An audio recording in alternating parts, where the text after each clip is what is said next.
kemarin terjadi Bapak Ibu sekalian, ada seorang kisah nyata di Saudi. Seorang pramugari, yang saya tahu pramugari dari penerbangan kita, yang kisahnya sempat dibahas oleh para ulama di Saudi. Itu setelah dia tiba di Jeddah sakit keras dan sempat koma selama sebulan. Waktu dia koma selama sebulan, suster-suster yang ada di situ semua memberikan kesaksian kalau orang ini sering berteriak-teriak, tapi dalam kondisi koma, nggak sadar, sering teriak-teriak. Sebulan tepatnya dari kejadian tersebut, maka pramugari ini terbangun. Waktu dia terbangun, maka dia menceritakan ternyata selama sebulan itu dia mimpi masuk ke neraka. Ya.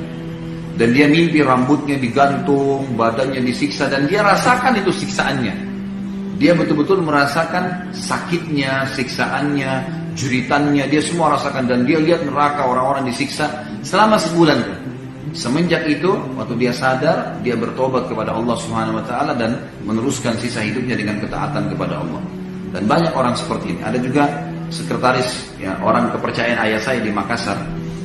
Dulunya saya tahu waktu saya masih kecil, saya masih SD, orang ini perbuatannya masih banyak perbuatan kefasikan, gitu kan. Maka saya tahu sendiri perbuatan-perbuatan yang kadang-kadang dilakukan, tapi semoga Allah tutupin lah, semoga Allah maafkan. Subhanallah, beberapa tahun setelah itu saya lihat, saya pas kuliah di Madinah, saya pulang liburan, terus saya lihat orang ini kok berubah, gitu. Azan ke masjid, gitu kan. Karena kebetulan waktu itu ada pabrik seng yang dimiliki oleh ayah saya, orang ini kerja di situ, gitu. Maka saya tanya, kenapa kok Om, saya panggil Om itu, kenapa kok bisa berubah seperti ini? Dia bilang, saya mimpi Khalid, saya masuk ke neraka. Dan ini sebuah nikmat yang Allah kasih sebenarnya buat dia, ya. Dan lihat neraka, dan saya lihat orang disiksa, orang dipukul, orang dicincang, orang macam-macam. Dan tangan saya ini dibelenggu dengan rantai, dipegang oleh satu orang yang saya tidak bisa lihat wajahnya. Kemudian saya diperlihatkan, seakan-akan saya sedang digiring ke satu tempat siksaan yang akan saya disiksa.